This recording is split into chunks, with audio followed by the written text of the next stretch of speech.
다 같이 일어나서 하나님의 말씀 받도록 하겠습니다. 마태복음 6장 9절로 10절. 그러므로 너희는 이렇게 기도하라. 하늘에 계신 우리 아버지여, 이름이 거룩히 여김을 받으시오며 나라가 임하시오며 뜻이 하늘에서 이루어진 것 같이 땅에서도 이루어지이다.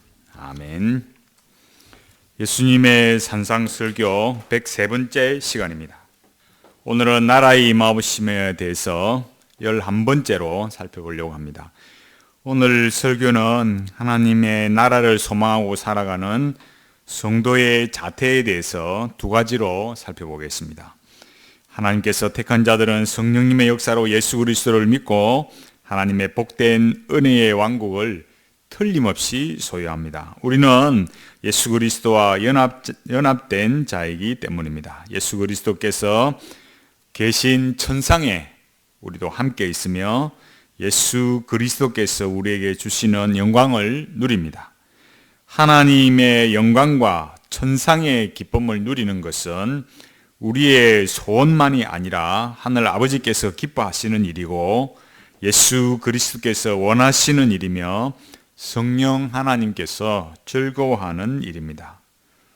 예수 그리스도께서는 이렇게 말씀하셨습니다. 요한복음 20장 17절에 예수께서 이르시되 나를 만지지 말라. 내가 아직 아버지께로 올라가지 못하였노라. 너는 내 형제들에게 가서 이르되 내가 내 아버지 곧 너희 아버지 내 하나님 곧 너희 하나님께 올라간다 하라 하신대. 아멘.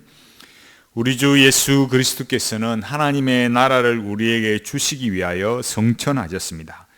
주님께서는 자기 백성에게 하늘 영광을 주시려고 하늘 아버지께로 가셨습니다. 이것이 예수 그리스도를 믿은 성도된 우리에게 참되고 진정한 위로가 됩니다.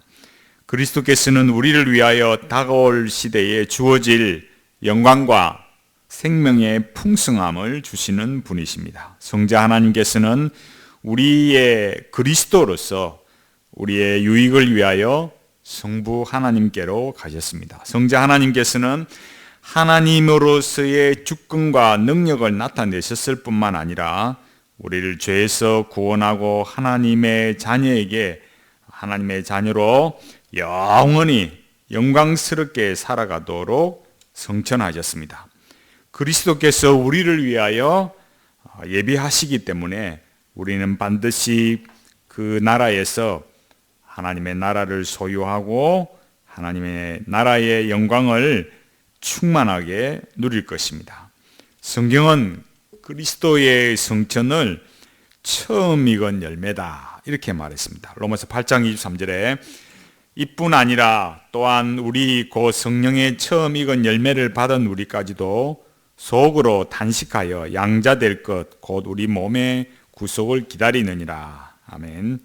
이 말씀에서 성령의 처음 익은 열매란 예수 그리스도를 말합니다. 우리는 그 첫 열매이신 예수 그리스도를 받은 자입니다. 성령님의 역사로 거듭난 자들만이 예수 그리스도를 영접합니다. 어떤 특별한 체험을 한 사람만 예수 그리스도를 받는 것이 아닙니다. 예수 그리스도를 받는 것은 모든 중생한 자에게 주어지는 은혜요 혜택입니다. 그런 은혜를 받은 자들이 바라는 것이 무엇인가 하면 양자될 것, 우리 몸의 구속을 기다린다고 했습니다. 우리가 이미 양자가 되었고 이미 구속을 받았지만 현실적으로 이 지상의 삶을 살아가는 동안에 우리는 한계 내에 있고 하나님의 법과 죄의 법이 우리 안에서 싸우고 있습니다. 그 싸움이 끝나고 온전한 구속이 이루어지는 그날을 기다리며 달려가는 자가 성도입니다. 지금 이 지상에서 믿음으로 살아가는 우리 자신과 즉 하나님의 나라에서 영광 속에 살아가는 우리 자신과는 동일성이 있습니다. 그런 까닭에 예수 그리스도를 믿는 성도들은 도약을 감행하지 않습니다. 두 가지로 예를 들어서 설명해 보겠습니다. 하나는 영지주의인데 영지주의자들은 인간 안에 신성이 있다, 신성한 빛이 있다 이렇게 생각하고 자신들이 장차 신이 될 것이라고 생각하기 때문에 이 관상기도를 하면서 도약을 합니다. 대표적인 기독교 영지주의자가 마르시온이었습니다. 마르시온은 그런 우리가 이렇게 영지주의 그러면 기독교 안에 영지주의 그러면은 그 당시로서는 지금도 뭐 하나님의 음성을 듣는 사람이 앞서간다 하듯이 굉장히 자기 나름으로 어떤 특별한 영적인 지식을 얻었다 그렇게 생각하는 부류였어요.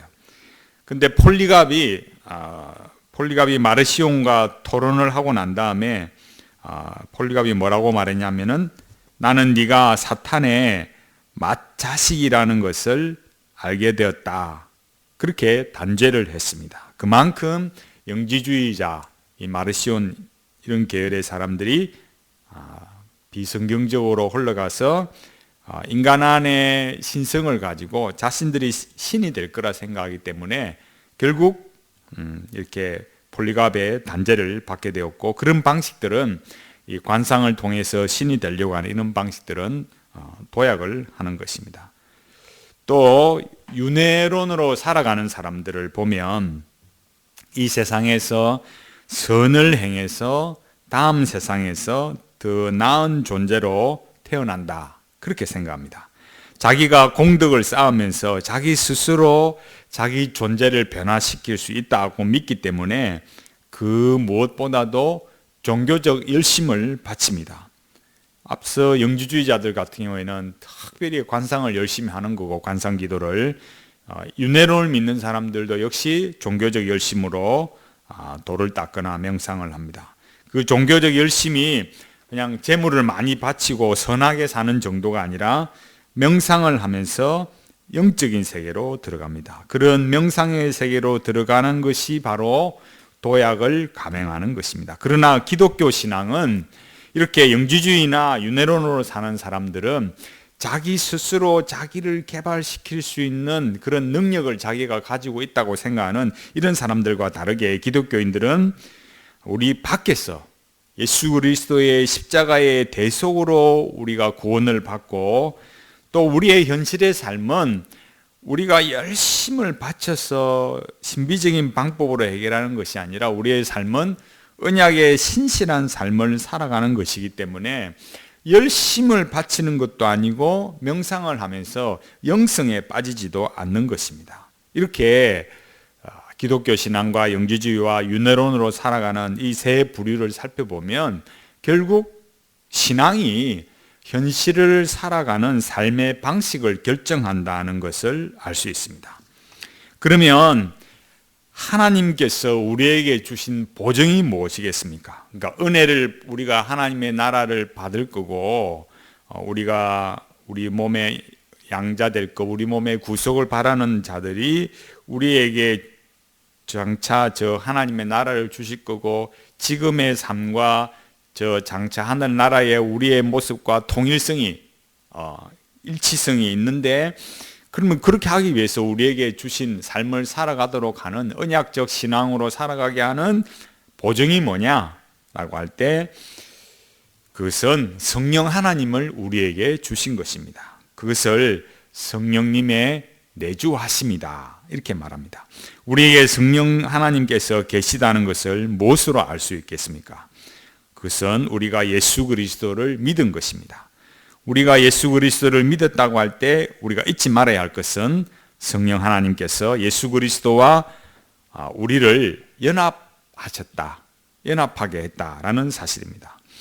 예수 그리스도와 우리는 언약적 연합을 이루고 있습니다. 어떻게 예수 그리스도와 우리가 연합이 되는가 하는 것은 신비에 속하는 일이기 때문에 신비적 연합이다라고 말합니다. 신비적 연합이라고 해서 우리가 무슨 비몽사몽 간에 예수님과 우리가 하나가 되어서 우리가 신적인 존재가 된다는 말이 결코 아닙니다. 신비적 연합이라는 것은 우리가 이해할 수 없는 방식으로, 이해할 수 없기 때문에 성령 하나님께서 그리스도와 우리를 연합했기 때문에 신비적이다라고 말하는 것입니다. 성령 하나님이 아니고서는 우리가 거듭날 수 없듯이, 죄인이 거듭날 수 없듯이 성령 하나님이 아니고서는 그리스도와 연합될 수 없습니다. 그러니까 우리는 예수 그리스도를 믿었다고 할 때는 성령님의 역사로 거듭나고 성령님의 역사로 그리스도와 연합이 되었다.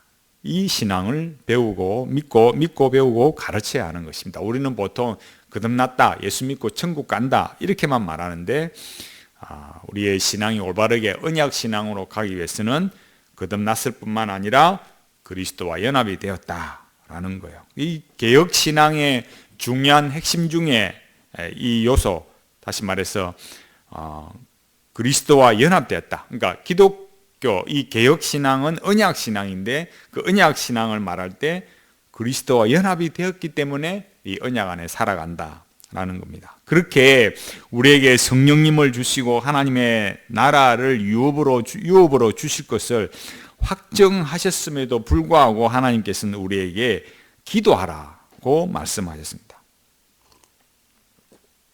우리가 지상에 살면서 하나님의 나라를 구하기 때문에 우리가 구해야 할 기도의 내용은 뭐냐면 참고 선을 행하여 영광과 존귀와 썩지 아니함을 구해야 된다. 그렇게 말했습니다. 영광과 존귀와 썩지 아니함이라는 것은 하나님의 나라를 말합니다. 그러니까 하나님의 나라의 그 성격, 그 본질적인 내용이 뭐냐라고 할 때 그 가치 이런 것들이 영광, 존귀, 썩지함 이렇게 표현된 것입니다. 왜냐하면 하나님의 나라에서 영생을 누리는 성도가 누리는 그 특권이 영광과 존귀와 썩지 아니함 이런 요소들이 있기 때문입니다. 영광과 존귀와 썩지 아니함이 있기 때문에 우리가 하나님의 영광을 반사하는 존재로 살아갑니다. 그렇게 살아가기를 구하는 자는 이 지상의 삶을 살아가는 동안에 하나님께서 기뻐하시는 삶을 살아가야 합니다. 왜냐하면 하나님께서 인간의 삶을 판단하실 때 인간의 선악을 따라서 판단하시기 때문입니다. 이것은 인간의 삶이 왜 도덕적이어야 하는가에 대한 당위성을 제공합니다. 하나님께서 살아계시고 지켜보시기 때문에 악을 행하지 아니하고 선을 행합니다. 인간이 하나님의 형상을 따라 지음을 받았기 때문에 하나님의 말씀에 복종하고 살 때 가장 행복합니다. 그러니까 이 말은 왜 우리가 도덕적으로 살아야 하느냐라고 할 때 하나님께서 지켜보고 계시고 우리가 선악을 따라서 우리가 판단을 받을 것이고 하나님이 판단하실 것이기 때문인데 왜 그렇게 해야 되느냐라고 할 때 우리의 이 존재가 하나님의 형상을 따라 지음을 받았기 때문에 그 지음받은 모습대로 사는 것이 우리에게 가장 복이 된다라는 것입니다. 이것이 성경적 관점입니다. 인간의 삶이 왜 도덕적이어야 하느냐라고 할 때 여기에 대한 전통적인 대답은 4가지입니다. 첫째는 자기에게 이롭기 때문이다.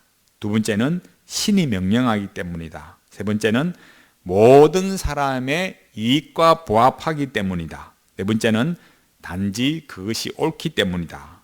이렇게 4가지로 말합니다. 이런 4가지 대답이 있지만 실제로 인간의 삶은 인간은 도덕적인 삶을 살아가기보다는 자기의 욕망을 위해서 악을 선택하고 저지릅니다. 그것을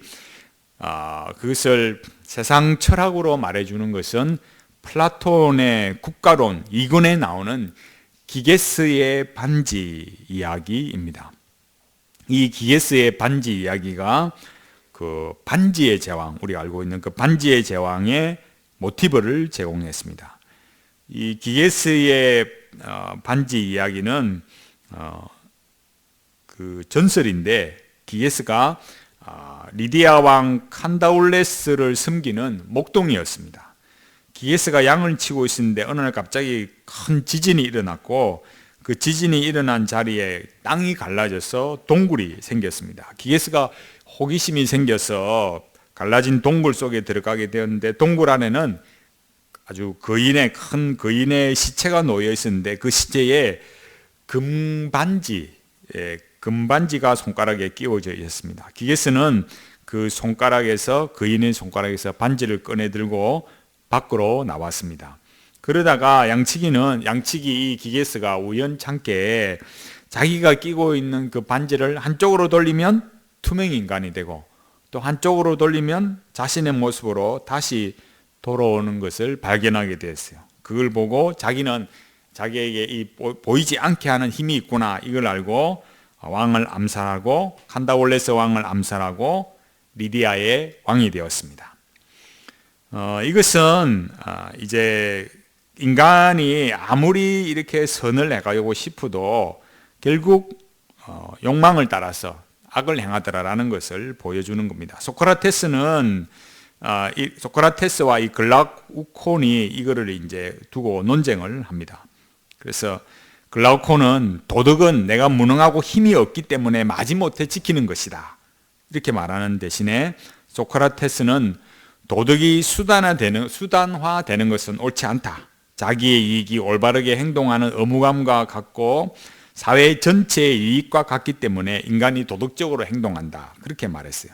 그러나 글라우콘은 기게스의 이 요술 반지를 가지고 있다면 인간은 부정을 통해 이익을 얻으려 하지 않겠습니까? 그렇게 물었어요. 소크라테스는 부정으로 얻는 이득이 아무리 크더라도 행복은 오직 도덕적 행위에서만 가능하다, 그렇게 대답했습니다. 이 기게스의 반지 이야기는 한낱 양치기에 불과했던 인간이 절대 마법의 반지를 가지면 돈과 명예 그리고 욕망을 얻으려고 불의한 방법으로 권력을 소유하더라라는 것을 말해줍니다. 인간은 소크라테스의 말대로 행복을 도덕적 행위에서 얻으려고 하지 않고 글라우콘의 말대로 부정한 방법으로 권력을 얻기 때문에 인간의 삶이 왜 도덕적이어야 하느냐라는 물음에 대한 실제적인 해결책을 가지고 있지 않습니다. 인간의 삶이 왜 도덕적이어야 하느냐라는 질문에 대한 유일한 해결책은 하나님께서 인간의 삶을 판단하고 반드시 보응하신다라는 거기에 있습니다. 그런 까닭에 하나님의 나라를 소망하는 성도들의 첫 번째 자태는 자발적으로 하나님의 계명을 지키는 것입니다. 이 말은 앞서 말한 것처럼 왜 삶이 도덕적이어야 하느냐, 그 말과 같은 거예요. 우리가 하나님의 나라를 소망하고 산다면 우리는 도덕적인 삶을 살아야 된다, 이 말을 하는 겁니다. 그것이 우리가 늘 익숙하게 들어왔던 말로 하자면, 성경적인 방식으로 하자면 우리는 하나님의 계명을 지키고 사는 것이어야 된다. 이렇게 삶에 연결이 안 되니까 계명은 계명이고 삶은 삶인 것처럼, 도덕적으로 살아가는 것은 그냥 도덕적으로 사는 것으로 끝나는 것처럼 이해를 하기 쉬운 거예요. 하나님께서 우리에게 주시는 언약의 계명들은 구원과 언약에 근거하기 때문에 하나님께서 우리에게 계명을 주시는 것은 강요와 억압으로 도덕적인 삶을 요구하지 않습니다.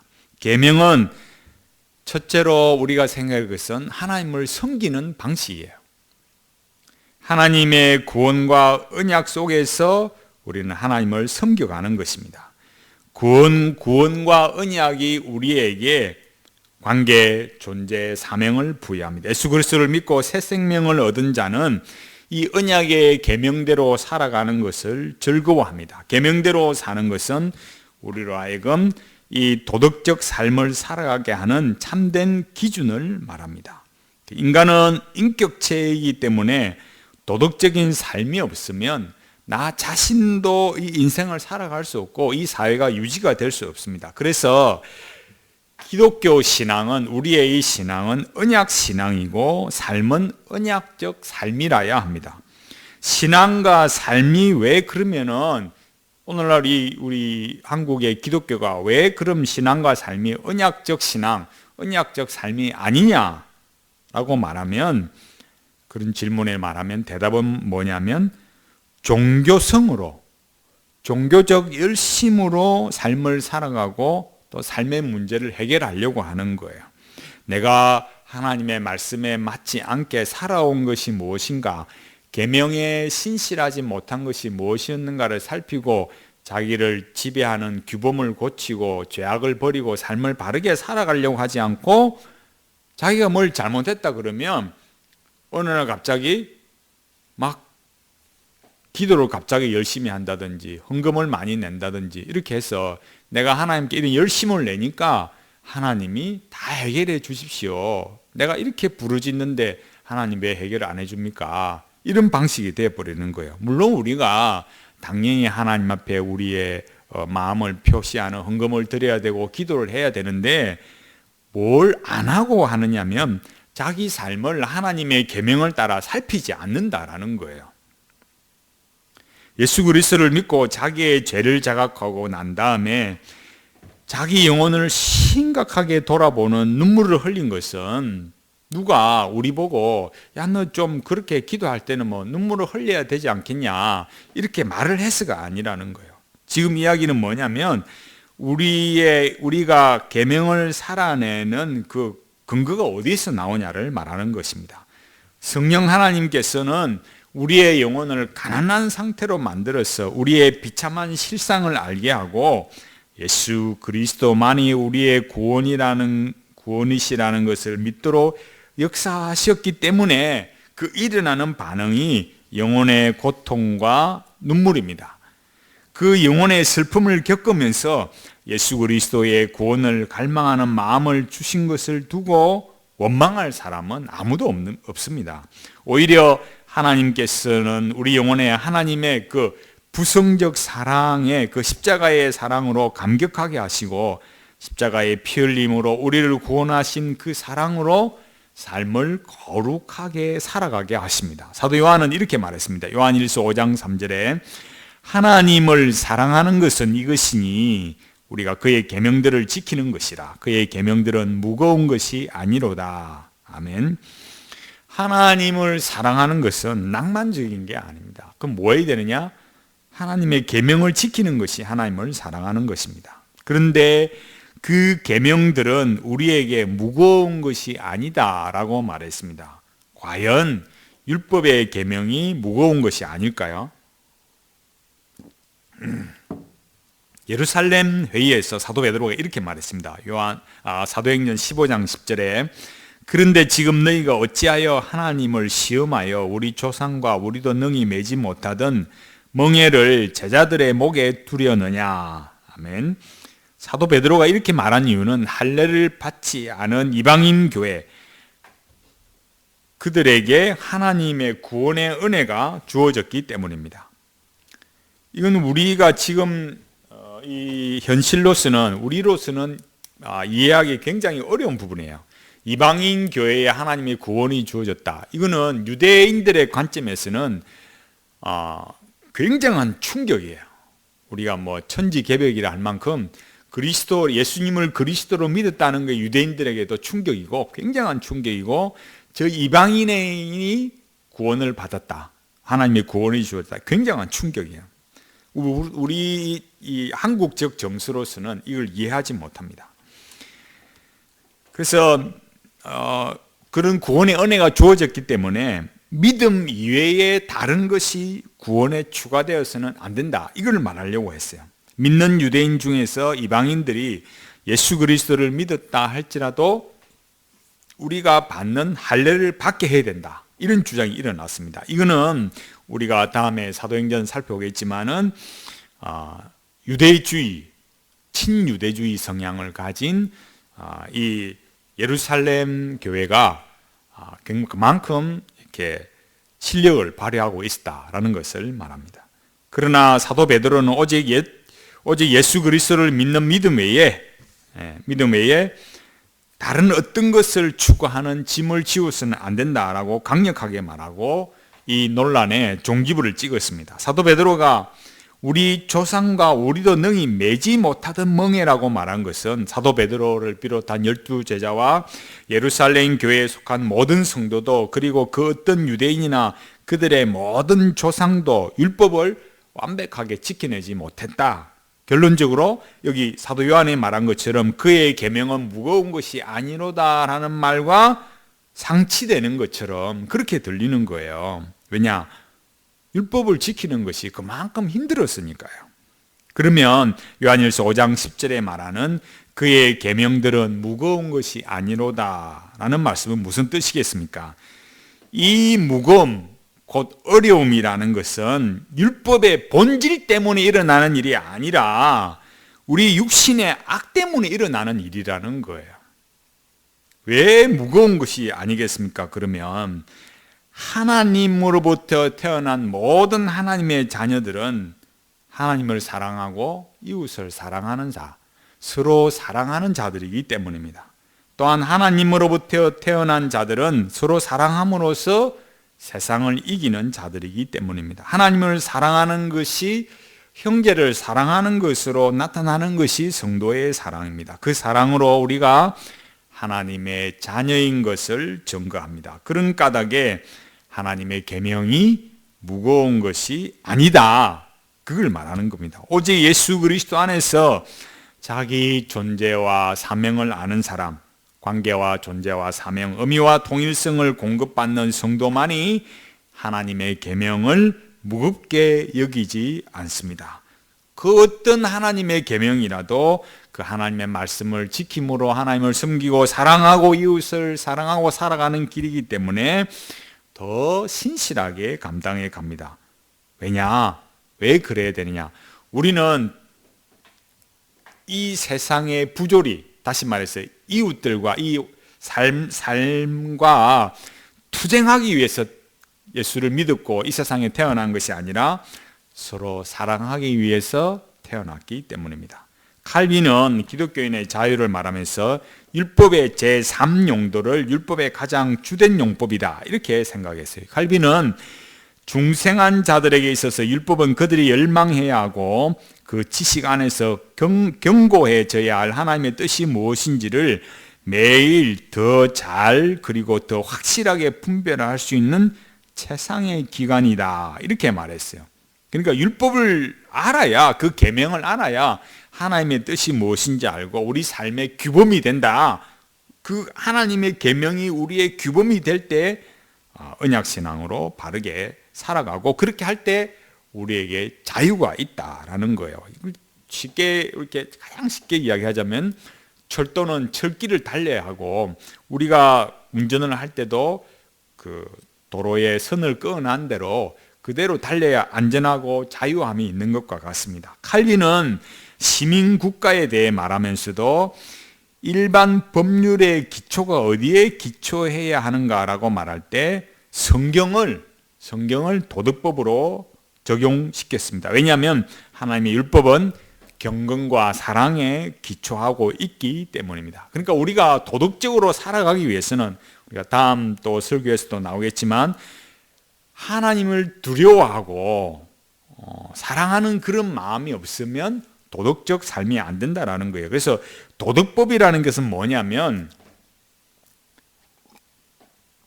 도덕법이라는 것은 선악을 구별짓는 기준이고, 선악은 그럼 뭐냐라고 하면 하나님의 말씀이 선악을 판단한다라는 거예요. 그 하나님의 말씀이 선악을 판단하는 게 뭐겠습니까? 하나님의 존재와 성품에 일치하면 선이 되고 그렇지 않으면 악이 되는 거죠. 그러니까 하나님이 기뻐하시는 자리, 여호와는 은혜롭고 자비롭고, 그 천대에 이르도록 하나님께서 긍휼을 베푸시는 분인데, 그 하나님의 의와 사랑에 일치된 것이 도덕이다, 그걸 말해주는 거예요. 선악이 분명해야 우리 삶에 그래서 인격적인 삶을 살아내고 사랑하고 살 수 있습니다. 오늘날 우리가 살아가는 삶에 이런 소위 말하는 정신병, 정신적인 문제가 왜 일어나느냐? 자라나면서부터 이 선악에 대한 기준이 명확하지 않기 때문에 이 멘탈이 붕괴가 일어나는 거예요. 지금 우리가 살아가는 이 현실은 더 그런 정신적인 문제를 만들어가고 있습니다. 우리는 기게스의 반지, 한쪽으로 돌리면 투명인간이 되고 또 한쪽으로 돌리면 본래의 모습으로 돌아오는 그런 기게스의 반지를 소유한 자가 아니라 예수 그리스도의 십자가의 피로 구원을 얻고 새 생명을 소유했고, 그 십자가의 사랑으로 죄악성을 이기고 사랑하도록 우리에게 계명을 주셨다라는 거예요. 이걸 중요하게 생각하고 살아가야 됩니다. 이 계명을 읽고 계명을 암송하고 또 계명대로 살아가고 할 때 우리에게 자유가 있고 기쁨이 있고 이 선악이 분명해지기 때문에 도덕적인 삶을 살 수 있습니다. 그렇게 사랑하고 사는 일에 강요와 억압이 일어나지 않습니다. 그런데 왜 우리의 현실로는 그게 어렵느냐 이거예요. 그것은 내 앞에 현실이 힘들고 나와 함께 살아가는 사람들이 내 마음 같지 않기 때문입니다. 세상은 이 글라우콘의 말대로 욕망을 따라서 자기의 그런 힘들을 사용하기 때문에 세상에 이 많은 사람들과 살아가면서 말은 선하게 살아야 된다, 질서를 지켜야 된다, 뭐 공공의 이익을 추구해야 된다 이렇게 말하지만 막상 자기 일이 되면 그렇게 살지 않는 거예요. 그리고 또 우리가 살아가는 더 가까이 현실에 있어서 우리 가정과 삶을 보면 세상에 이 많은 사람 중에 왜 저 사람을 만나고 왜 저런 인간이 태어났는지 알 수가 없는 겁니다. 산 넘어 산이고 또 강 건너 태평양 바다가 되는 겁니다. 한도 없고 끝도 없습니다. 그럴 때 우리 마음은 고통을 당하고 슬픈 눈물을 흘릴 수밖에 없습니다. 그런 어려운 현실에서 우리가 예수 그리스도를 믿고 살아가는 자로서 우리가 하나님의 계명을 지키고 살아가려면 나는 누구인가? 내가 소유한 것은 무엇인가? 이것을 분명하게 알고 살아가야 됩니다. 내가 기도 한번 한다고 세상이 하루아침에 다 내가 원하는 대로 세상이 달라지는 것도 아니고 나와 함께 살아가는 저 인간이 하루아침에 완전히 그냥 변해서 그런 거는 변신이죠. 완전히 새롭게 인간이 변신하는 것도 아닙니다. 하나님께서 우리에게 주신 것은 새 생명을 주신 것이고 그리스도의 십자가의 피로 구원해서 하나님의 자녀로 삼으셨습니다.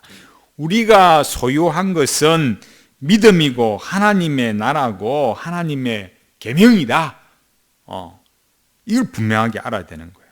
그래서 어쩌라고요? 이제는 하나님의 자녀로 사랑하고 사는 것을 배우고 사는 것입니다.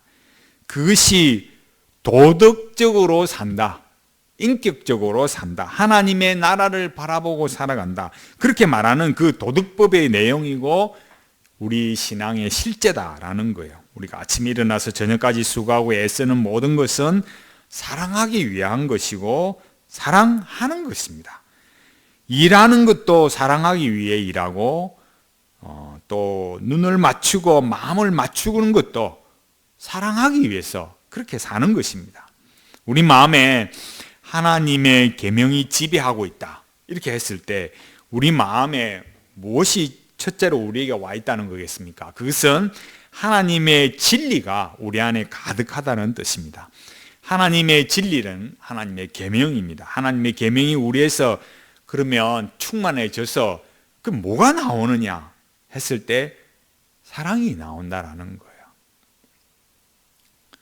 우리는 이렇게 생각하기보다는 하나님의 말씀을 배우고 진리를 배워서 삶을 도덕적으로 산다. 사랑이 나와야 된다. 그 도덕이라는 것은 사랑이 나와야 된다. 이렇게 나와야 되는데 우리는 자꾸 내가 예수 믿고 하나님께 열심히 기도하니까 하나님 문제 해결해 주세요. 이 신앙을 자꾸 이렇게 배우니까 삶을 살아내지 않는 거예요. 그 사랑을 어떻게 시작했습니까? 실제적으로 따뜻한 말 한마디부터 하는 거예요. 이렇게 말하면 꼭 하는 말이 오는 말이 고와야 가는 말이 곱지요. 그렇게 말합니다. 그렇게 살면 인생에 낙이 없습니다. 오는 말이 안 고운데도 가는 말이 고운 것을 배우는 것입니다. 어떻게 그렇게 할 수 있겠습니까? 예수 그리스도 안에서 자기의 존재와 사명을 알고 사랑하는 겁니다. 사랑은 오는 말이 안 고와도 가는 말을 곱게 하는 것입니다. 그래야 하나님 백성답게 사는 것입니다. 그 다음 두 번째로 하나님의 나라를 소망하는 성도들의 두 번째 자태는 하나님께서 우리에게 주신 거룩한 의무를 성실하게 수행하는 것입니다. 우리에게 중요한 것은 이 지속성입니다. 언약 신앙, 언약적 삶의 자산이 뭐냐? 어떻게 그렇게 살아가느냐라고 할 때 성실이 자산이다. 이렇게 돼야 돼요. 그러니까 우리가 불같이 막 타올랐다가 내일 그냥 언제 그랬냐는 듯이 하루아침에 식어지는 것이 아니라 매일매일을 성실하게 주의 말씀으로, 주의 계명으로 살아가는 것입니다. 앞서 말했듯이 그것이 도덕적으로 사는 거, 인격적으로 사는 거, 사랑이 나오고 자유가 있고 만족이 있고 행복이 있다라는 거예요. 우리를 날이 갈수록 우리는 그래서 우리 계명을 말할 때 우리는 날이 갈수록 성실해야 되고 부지런해야 됩니다. 그러니까 이 부지런함이 반드시 또 이렇게 열심과 연결이 되지만 부지런함이라고 해서 도약을 향하는 그런 부지런 열심과는 아닙니다. 성실과 부지런함은 억지로 만들어지지 않습니다. 내가 지금 누리고 있는 것보다 더 강력한 어떤 것이 있어야 이 성실과 부지런함이 주어집니다. 지금의 나를 더 강력하게 몰아가는 것이 뭐 어떤 것이어야 되느냐? 인격적이라 해야 돼요. 이것이 굉장히 중요합니다. 그게 무슨 말이냐? 현실적으로 말해서 야, 인생 재미나게 열심히 사는 게 돈이 있으니까 그리 산다. 나는 돈으로 산다. 이건 뭐 꼭 무슨 말 안 해도 우리는 다 아는 거잖아요. 그냥 실제적으로 삶을 변화시키는 것은 뭘 하느냐? 돈이 인간을 변화시키지 않는 거예요. 좋은 차 타도 사람이 바뀌는 게 아니고 어느 날 갑자기 뭐 벼락부자가 돼도 그 사람이 인격적으로 도덕적으로 살지는 않는 거예요. 그러니까 우리를 강력하게 끌어서 삶을 변화시키게 가는 것은 뭐냐면 인격적인 강력한 어떤 거 그런 게 돼야 된다는 거예요. 그러니까 우리가 뭐 열심히 빈다든지 헌금을 한다든지 이런 거는 우리의 인격을 변화시키는 건 아니라는 거예요. 자꾸 도약이라는 이유가 거기에 있는 거죠. 그래서 인격적이라는 건 모르겠어요. 계속 앞서 말한 거 하자면 도덕적으로 선한 것이라 해야 돼요. 그 도덕적으로 선한 것이 내포된 것들까지 이렇게 포함이 되는 것입니다. 그러니까 결국 우리가 이 신앙의 삶을 살아가고 인생을 살아가는 삶을 변화시키는 것은 이 지상의 것이 아니라 하나님과 하나님의 나라여야 한다라는 거예요. 하나님께서 우리 각자에게 허락하신 자리에서 이 자산, 이 성실이 만들어져야 됩니다. 우리는 이미 그런 걸 가지고 있어요. 없다는 게 아니라 자꾸 그 소중한 것을 몰라서 그렇죠. 우리보다 앞서 믿음을 지키고 순교했던 그 순교자들은 하나님의 나라에 이르기까지 얼마나 열심히 부지런히 성실하게 달려갔습니까?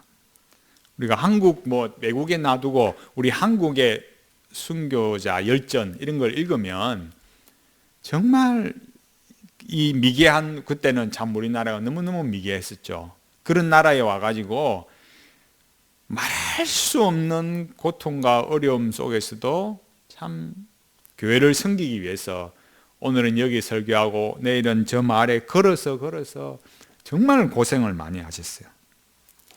그 순교자들의 마음에 있는 게 뭐냐 이거예요. 토마스 왓슨이 이렇게 말했습니다. 그들은 그들의 족쇄를 장식품처럼 차고 있었으며 고통을 멸관처럼 확보하였으며 그리고 엘리야가 자기를 하늘나라로 데리고 가려고 왔던 불병거에게 했던 것과 똑같이 기쁘게 불꽃을 쾌히 받아들였다. 이렇게 말했어요. 순교자들은 자신에게 닥친 고난과 고통을 하나님께서 주시는 영광의 면류관으로 여겼습니다. 무엇이 순교자들을 그렇게 만들었겠습니까? 또 우리의 마음에도 뭐가 있어서 그 순교자들처럼 살아가게 만들겠습니까? 첫째는 하나님의 그 초자연적인 은혜의 원리가 우리에게 주어져 있기 때문입니다. 그게 앞서 말했듯이 뭐라고요? 우리를 더 강력하게 몰아붙여서 도덕적으로 사랑으로 살아가게 만드는 거, 성실하게 만드는 게 뭐냐, 그걸 말하는 거죠. 하나님께서 주시는 초자연적인 원리는 성령 하나님의 역사로 거듭난 것이고 그 거듭난 자로서 생명의 원리를 가지고 있는 것입니다. 그 생명의 원리는 하나님의 나라를 향해서 계속해서 나아가게 합니다. 성령 하나님께서 우리 안에 내주하시고 역사하시기 때문에 우리 안에 주신 이 새 생명이 계속해서 성장해 가고 그로 인해서 믿음의 시련 속에서도 또 계속해서 거룩과 경건을 지켜갈 수 있게 합니다. 하나님의 은혜로 주신 이 생명의 원리가 우리에게 있다. 이것은 너무나도 큰 복입니다. 세상은 이 은혜가 없기 때문에 뭐라고 말하냐면 영혼의 떨림이 있어야 된다, 이렇게 말해요, 표현을. 그러니까 하나님께서 주신 인간에게 주신 이 일반 은혜의 그 원리에 의해서 자기들도 이 영혼의 필요는 아는 거예요. 그런데 그 표현이 뭐냐면 영혼의 떨림이 있어야 된다, 이렇게 말하는 거예요. 그리 말하면서 뭘 말하겠습니까? 인간 안에 신성이 있다. 그걸 하는 방식이 뭐냐면 영성훈련이다, 이렇게 말하는 거예요. 그래서 세상은 실존을 부르짖지만 결국은 영성이라는 이름으로 도약을 감행하는 것입니다. 세상은 영혼의 떨림을 말하지만 결국 도약을 하고, 그러나 믿는 성도는 예수 그리스도를 믿음으로 새 생명을 얻고 성령님께서 우리 안에 내주하시기 때문에 이 계명을 성실하게 지키면서 한없는 복을 누리고 살아가고 있습니다. 둘째는 우리가 그렇게 살아갈 수 있는 것은 하나님께서 끝까지 견인해 주실 것을 확신하고 믿고 확신하기 때문입니다. 성도의 견인은 뭐냐? 하나님께서 그의 영원한 섭리 가운데 작정하여 예정하고 선택하시고 성령님의 역사로 예수 그리스도를 구주로 믿고 거듭난 성도들을 하나님의 은혜로 끝까지 지키고 보호하심으로 하나님의 자녀된 신분을 결코 잃지 않는다라는 뜻입니다. 그러니까 이 말은 우리가 예수를 믿은 것부터 시작해서 저 마지막 영광에 이르기까지 우리의 의지와 노력으로 시작되고 구원을 얻은 것이 아니라 오직 하나님의 은혜의 역사다라는 것입니다. 예수 그리스도를 구주로 영접한 성도들은 하나님의 은혜의 상태에서 떨어질 수 없고 필연적으로 성도들이 구원의 길에서 완성이 될 것이기 때문에 한 명도 떨어져 나갈 일이 없다. 그렇기 때문에 오늘 실패하고 죄를 짓고 연약한 가운데 있을지라도 내 영혼은 하나님이 구원하시고 내 몸과 영혼을 하나님이 구원하시고 저 천국에서 완성될 것이라는 믿음 속에 있기 때문에 이 계명을 성실하게 수행해 갈 수가 있습니다. 그 계명을 성실하게 수행한다 이렇게 말할 때 지켜야 되느냐 말아야 되느냐 이렇게 생각하는 것이 우선이 아니라 하나님의 부성적 사랑을 속에서 그 사랑의 지지를 받고 살아가고 있다. 내가 그 사랑으로 살아간다. 또 나도 다른 사람을 사랑해야 된다. 그렇게 먼저 인식이 돼야 돼요. 그거 없이 계명 이렇게 말하면 내가 뭘 안 지켰지 또 뭘 지켰지 이런 것만 셈을 하고 있어서는 안 된다라는 거예요. 견인은 성령님께서 성도의 마음속에서 하나님의 은혜의 역사를 시작하고 계획해서 마침내 그것을 완성하는 성령님의 계속적인 역사입니다. 그러니까 우리의 의지와 열심으로 이루어지는 것이 아니라 내 삶에서 어떤 실패와 또 죄를 짓고 은혜를 떨어뜨리게 하는 그런 일이 내게 있을지라도 나 혼자만 내가 이 구원을 지키기 위해서 나 혼자만 열심히 죽으라고 애쓰는 것이 아니라 성령 하나님께서 일하고 있다. 그걸 의지해야 되는 거예요. 그렇다고 마음대로 살아가는 게 결코 아닙니다. 그래서 우리 주 예수 그리스도께서 단번을 이루신 구원이기 때문에 실패하지 않습니다. 예수 그리스도께서는 영원히 우리의 구주가 되시기 때문에 우리가 받은 구원은 다시 번복되지 않는 실패치 않는 구원입니다. 다시 취소되지 않는 구원입니다. 이것은 성도에게 영원한 의미와 통일성을 제공합니다. 그러니까 한없이 우리 존재가 안전하다는 거예요. 우리 영혼은 안전함을 누리고 자유와 평안을 누립니다. 그래서 늘 말하듯이 그 다음에 뭐가 나온다고요? 여유가 나온다고요. 무슨 일이 있든 어떤 어려움을 당하든 참고 기다리고 더 다른 사람을 사랑할 수 있는 겁니다. 어떤 믿음의 시련이 닥쳐와도 내 마음에 우리 영혼이 흐트러짐이 없이 감당해 가고 싸워갈 수 있습니다. 그렇게 신앙의 절개를 지켜가도록 하나님께서 역사하시고 하나님 아버지께서 하나님의 나라를 우리에게 주시기를 기뻐하십니다. 이 두 가지는 우리 존재의 영원한 안전함을 말합니다. 우리가 예수 그리스도 안에서 영원히 안전하기 때문에 오늘 이 고난 많은 세상 속에서도 우리에게 주어진 의무를 불평하지 않고 성실하게 지켜갈 수 있습니다. 우리 앞서간 믿음의 선진들도 그렇게 살았고 우리도 동일하게 살아가고 있습니다. 오늘 우리의 고난은 무엇입니까? 우리의 존재를 예수 그리스도 안에 확인하게 하는 빛나는 보석입니다. 오늘 우리가 겪는 믿음의 시련은 무엇입니까? 우리의 존재를 하늘 아버지 안에 붙들게 하는 견고한 끈입니다. 순교자들이 고통을 면류관으로 여겼듯이 우리도 동일하게 면류관으로 여기고 이 믿음으로 살고 있음을 기뻐해야 합니다. 사도 바울이 이렇게 말했습니다. 디모데후서 4장 8절 말씀. 이제 후로는 나를 위하여 의의 면류관이 예비되었으므로 주 곧 의로우신 재판장이 그날에 내게 주실 것이니 내게만 아니라 주의 나타나심을 사모하는 모든 자에게니라. 아멘. 의로우신 재판장이신 우리 주 예수 그리스도께서 우리에게 의의 면류관을 주십니다. 우리를 구원하려고 자원하여 십자가를 지신 주님께서 우리의 영광을 위하여 기뻐하시면서 의의 면류관을 주십니다. 하나님께서 지금 우리에게 주신 것이 무엇입니까? 우리에게 기게스의 요술 반지를 주신 것이 아니라 예수 그리스도의 새 생명을 주셨고 새 계명을 주셨습니다.